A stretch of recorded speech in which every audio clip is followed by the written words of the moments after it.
नमस्कार दोस्तों, आप सभी का हमारे YouTube चैनल पर स्वागत है। दोस्तों, एक समय की बात है जब देवर्षि नारद नारायण नारायण का जाप करते हुए वैकुंठ में आते हैं।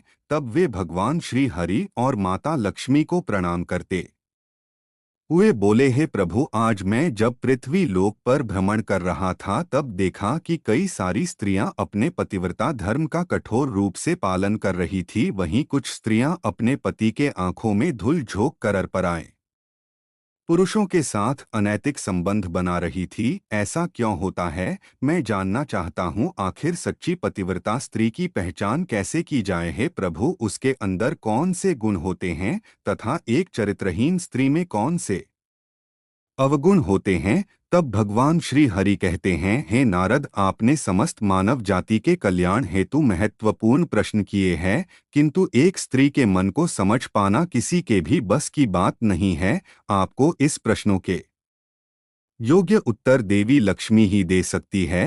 हे लक्ष्मी, मैं आपसे निवेदन करता हूँ, आप हमारे परम भक्त देवर्षि नारद की जिज्ञासा को शांत कीजिए और उनका मार्गदर्शन कीजिए।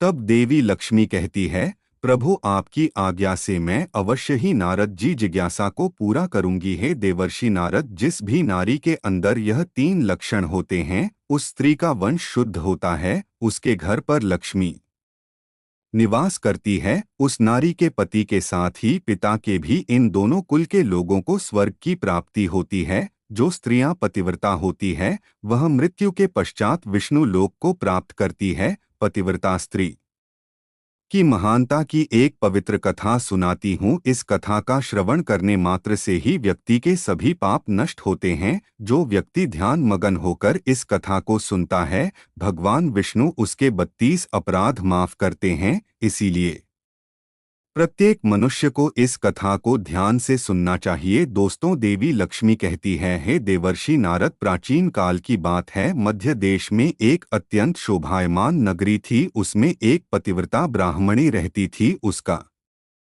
नाम था शैब्या। शैब्या का पति पिछले जन्म के पाप कर्मों के कारण इस जन्म में कोढ़ी हो गया था, अर्थात उसे कोढ़ का रोग हो गया था। उसके शरीर में बहुत सारे जख्म हुए थे, जिनसे सदा ही पस निकलता रहता था। अपने पति की ऐसी दुर्गति देखकर भी शैब्या ने अपने पति का साथ नहीं छोड़ा और निर्मल भाव से वह अपने पति की सदा सेवा करती रहती थी। पति के मन में जो जो इच्छा होती उसे वह नारी अपनी शक्ति के अनुसार अवश्य ही पूर्ण करने का प्रयास करती थी। शैब्या प्रतिदिन देव पूजा की तरह ही अपने पति की पूजा करती थी और अपने मन की सभी इच्छाओं का त्याग करके अपने पति के प्रति विशेष स्नेह रखती थी। दोस्तों, देवी लक्ष्मी कहती है, हे देवर्षि नारद, फिर एक दिन शैब्या के पति को रास्ते से जाती हुई एक अत्यंत सुंदर वेश्या दिखाई दी। उस सुंदर वेश्या को देखकर उसका पति काम वासना से भर गया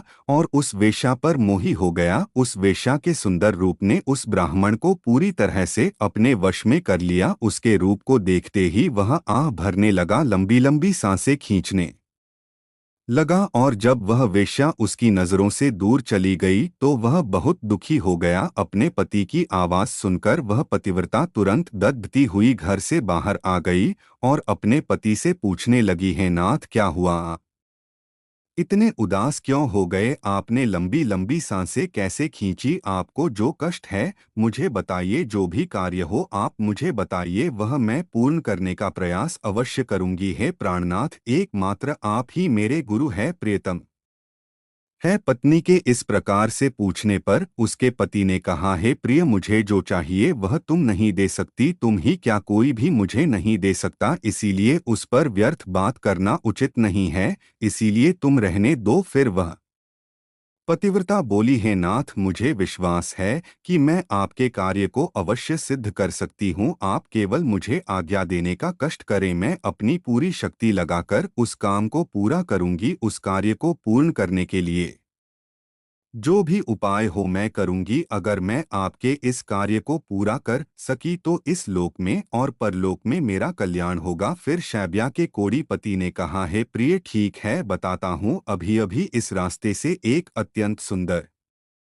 वेश्या जा रही थी। उसका शरीर अत्यंत सुंदर और मनमोहक था, जिसे देखकर मेरा हृदय कामाग्नि से भर गया है। यदि तुम ऐसा कोई उपाय करो जिससे वह सुंदर वेश्या मुझे प्राप्त हो जाए, तो मेरा जन्म सफल हो जाएगा। हे देवी, तुम उससे मेरा मिलन करवाकर मेरी कामाग्नि को शांत करो। पति के द्वारा ऐसा कहने पर वह शैब्या अत्यंत दुखी हुई और बोली, हे नाथ, आप धैर्य रखिए, मैं आपके इस कार्य को अवश्य सिद्ध करूंगी और उस वेश्या से आपका मिलन करवाऊंगी। इतना कहकर उस पतिव्रता नारी ने मन ही मन कुछ विचार किया और फिर रात्रि के अंतिम प्रहर में उठकर वह गोबर और झाड़ू लेकर घर से चली गई। दोस्तों, देवी लक्ष्मी कहती है, हे देवर्षि नारद, जाते समय उसके मन में बड़ी प्रसन्नता थी। फिर वह उस वेश्या के घर पर पहुंच गई और उसने उस वेश्या के घर के आंगन में झाड़ू लगाया और गोबर से लीपकर उसका आंगन अत्यंत सुंदर बना दिया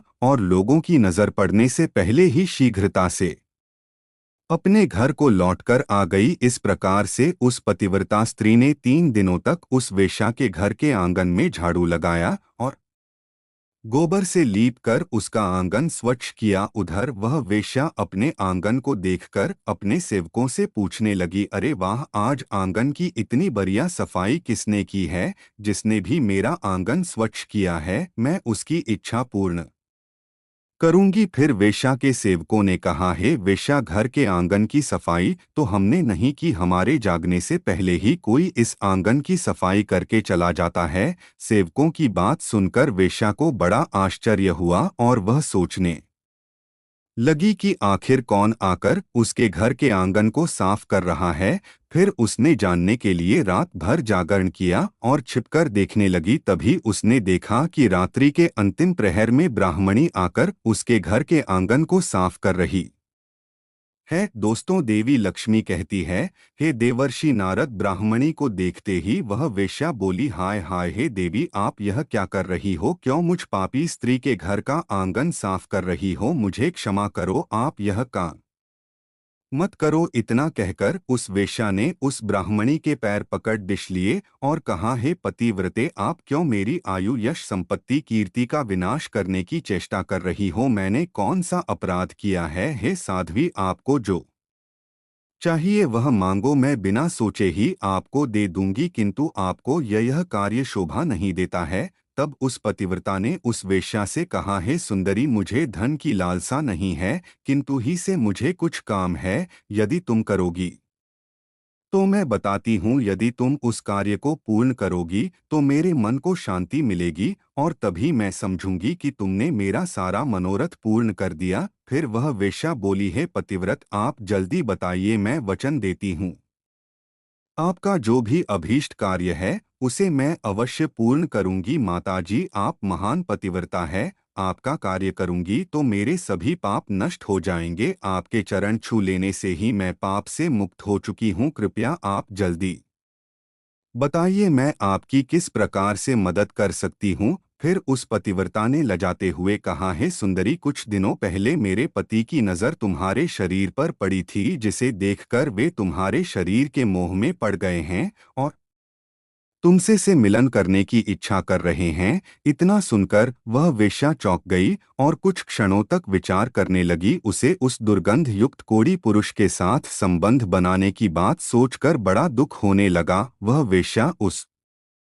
पतिव्रता से बोली, हे देवी, अगर तुम तुम्हारे पति को लेकर मेरे घर पर आ जाओ तो मैं एक दिन के लिए उनकी इच्छा अवश्य पूर्ण करूंगी। तब उस पतिव्रता ने कहा, हे सुंदरी, मैं आज रात को ही अपने पति को लेकर तुम्हारे घर पर आ जाऊंगी और जब वे तुमसे खुद की तृप्ति करके संतुष्ट हो जाएंगे तब मैं फिर से उनको अपने घर वापस ले जाऊंगी। तब वेश्या बोली, है पतिव्रते, तुम शीघ्र ही अपने घर पर चली जाओ ताकि कोई तुम्हें यहाँ पर ना देखे और आधी रात को अपने पति को लेकर यहाँ पर चली आओ, मैं तुम्हारी इच्छा अवश्य पूर्ण करूंगी। दोस्तों, देवी लक्ष्मी कहती है, हे देवर्षि नारद, फिर वह पतिव्रता नारी अपने घर पर चली गई और उसने अपने पति को सारी बात बता दी कि वह आज रात को उसे उस वेश्या के घर पर ले जाएगी। फिर वह कोढ़ी अपनी पत्नी से बोला, है प्रिय, मैं उसके घर पर कैसे जाऊंगा? मुझसे तो चला नहीं जाता, फिर किस प्रकार से यह कार्य पूरा हो पाएगा? तब पतिव्रता बोली, हे प्राणनाथ, आप चिंता ना करें, मैं आपको अपनी पीठ पर बिठाकर लेकर जाऊंगी और जब आपका कार्य पूर्ण हो जाएगा तब आपको वापस ले आऊंगी। इतना सुनकर वह ब्राह्मण बहुत खुश हुआ और अपनी पत्नी से बोला, हे कल्याणी, तुम एक महान नारी हो, तुमसे मैं अति प्रसन्न हूँ। तुम्हारे कारण मेरा कार्य पूर्ण हो जाएगा। तुमने आज जो काम अपने पति के लिए किया है, ऐसा काम संसार की कोई नारी नहीं कर पाएगी। हे देवी, तुम धन्य हो। फिर रात हो गई और वह पतिव्रता ब्राह्मणी अपने पति को पीठ पर बिठाकर लेकर जाने लगी। रास्ते में एक जगह पर परम तेजस्वी मांडव ऋषि को गलती से चोर समझकर राजा ने शूल पर चढ़ाया हुआ था। वह शूल मांडव ऋषि के आर पार गया था, किंतु फिर भी वे जीवित थे और अपनी तपस्या में लीन हो गए थे। जब रात के अंधकार में वह पतिव्रता ब्राह्मणी मांडव ऋषि के नजदीक से गुजर रही थी तो गलती से उसके कोढ़ी पति का पैर मांडव ऋषि के शरीर को लग गया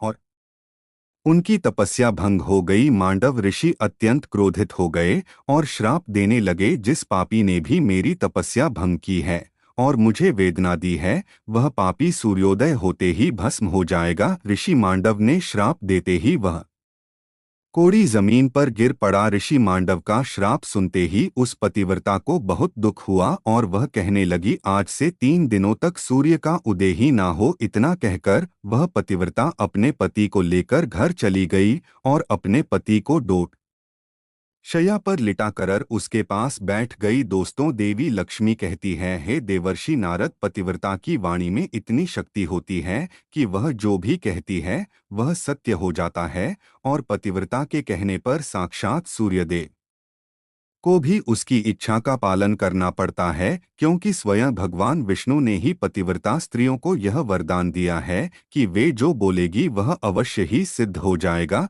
फिर 3 दिनों तक सूर्योदय नहीं हुआ। सारा संसार अंधकार में चला गया और तीनों लोकों में इसकी खबर फैल गई। यह दृश्य देखकर सभी देवता ब्रह्मा जी के पास गए और सूर्य के उदय न होने का कारण पूछने लगे। तब ब्रह्मा जी ने देवताओं को उस ब्राह्मणी और मांडवी ऋषि का सारा वृतांत सुना दिया। दोस्तों, देवी लक्ष्मी कहती है, हे देवर्षि नारद, फिर सभी देवता ब्रह्मा जी के साथ दिव्य विमानों में बैठकर उस पतिव्रता नारी के घर के पास चले गए। ब्रह्मा जी ने उस पतिव्रता नारी से कहा, है माता, तुम्हारे कहने से सूर्य का उदय होना रुक गया है, जिससे संपूर्ण सृष्टि खतरे में आ गई है। प्राणियों का जीवन दुष्कर हो गया है। तुम कृपा करके अपने वचन पीछे ले लो और सूर्य का उदय होने दो। फिर उस पतिव्रता ने कहा, हे भगवान, एकमात्र मेरे पति ही मेरे गुरु है। यह मेरे लिए संपूर्ण लोकों से बढ़कर है और सूर्योदय होते ही मेरे पति की मृत्यु हो जाएगी, क्योंकि मांडव मुनि ने ऐसा श्राप दिया है। मैंने किसी लोभ में, क्रोध में तथा मोह में आकर ऐसा नहीं किया है। मैं केवल अपने पति के प्राणों की रक्षा करना चाहती हूँ। फिर ब्रह्मा जी ने कहा, हे माता, तुम्हारे पति की आयु इतनी ही थी, उसकी मृत्यु से पृथ्वी का कल्याण होगा। तुम अपने पति के प्राण जाने दो, इससे तुम्हें बहुत पुण्य मिलेगा। फिर वह पतिव्रता बोली, हे देव, पति का त्याग करके मुझे किसी भी लोक में सुख की प्राप्ति नहीं होगी। मेरे पति मेरे लिए ईश्वर है, इसीलिए मैं उनका त्याग नहीं कर सकती। फिर ब्रह्मदेव ने कहा, हे कल्याणी, तुम्हारे इस पतिव्रता धर्म से मैं बहुत प्रसन्न हूँ। तुम अभी इस हट को छोड़ दो और सूर्य का उदय होने दो, जिससे सारा संसार स्वस्थ हो जाएगा और हमारे आशीर्वाद से तुम्हारा कोड़ी पति भी कामदेव के समान सुसुंदर हो जाएगा। दोस्तों, देवी लक्ष्मी कहती है, हे देवर्षि नारद, ब्रह्मा जी द्वारा ऐसा कहने पर उस पतिव्रता ने थोड़ी देर विचार किया और उसके बाद हाँ कहकर स्वीकृति दे दी और फिर सूर्य का उदय हुआ। फिर मांडव मुनि के श्राप के कारण तुरंत ही उसका पति जलकर भस्म हो गया और फिर उसकी राख से अत्यंत सुंदर कामदेव का समान रूप वाला उसका पति बाहर आकर खड़ा हो गया। यह चमत्कार देखकर वह पतिव्रता अत्यंत प्रसन्न हुई और फिर स्वर्ग लोक से एक अत्यंत तेजस्वी विमान आया और वह पतिव्रता नारी अपने पति के साथ बैठकर स्वर्ग लोक को चली गई। दोस्तों, देवी लक्ष्मी कहती है, हे देवर्षि नारद, इस प्रकार से पतिव्रता नारी में संसार को भी नष्ट करने की शक्ति होती है। पतिव्रता नारी के सामने बड़े बड़े देवताओं को भी झुकना पड़ता है। तो दोस्तों, उम्मीद है आपको यह कथा पसंद आई होगी, तो कमेंट करके अवश्य बताएं। जानकारी अच्छी लगी तो वीडियो को लाइक जरूर करें और कमेंट में जय श्री हरि विष्णु अवश्य लिखें। साथ ही चैनल को सब्सक्राइब करें। आप सभी का धन्यवाद।